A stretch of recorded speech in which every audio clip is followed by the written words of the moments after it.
Now, for his part, Trump is trying to hit the reset button on his campaign after that major shakeup yesterday. In an effort to shore up support with evangelical voters today, Trump told a group of faith leaders that Clinton's religious faith deserves more scrutiny.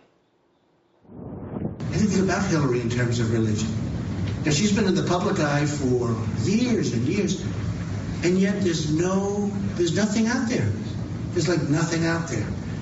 It's going to be an extension of Obama, but it's going to be worse, because with Obama you had your guard out. With Hillary you don't. And it's going to be worse.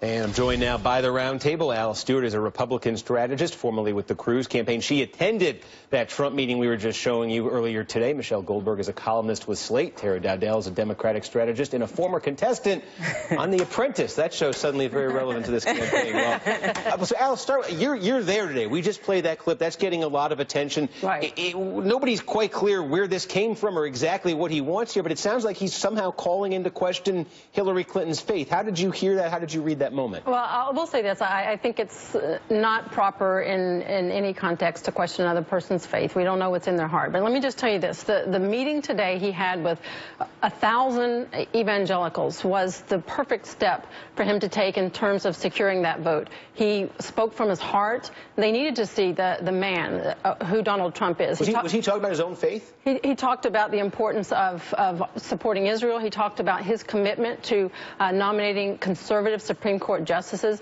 He talked about the need to protect religious liberties, and that's important. And the key takeaway, a lot of those people in that room, they will vote for him. But in terms of right now, in terms of showing their full support, they have more leverage by withholding their full support of their congregations or their organizations by making sure that Donald Trump follows through he's saying now, and that's what the takeaway was today. Those people will vote for him. The key now is for Donald Trump to continue making strides like he made today and confirming that what he's saying today he will do as president. And he made really great progress on that front. How about you? How did you walk into that room? How did you walk out of that room? He had a similar speech last week, Faith and Freedom, in Washington, D.C., where he talked about his commitment to protecting religious liberty, life, marriage, as well as issues that are important like Supreme Court justices. And the key is these are things now that he's saying, and he needs to follow through. And as we move further down the general election calendar, there needs to be reassurance that that's exactly what he's going to do. He will say what he's going to do and follow through with that.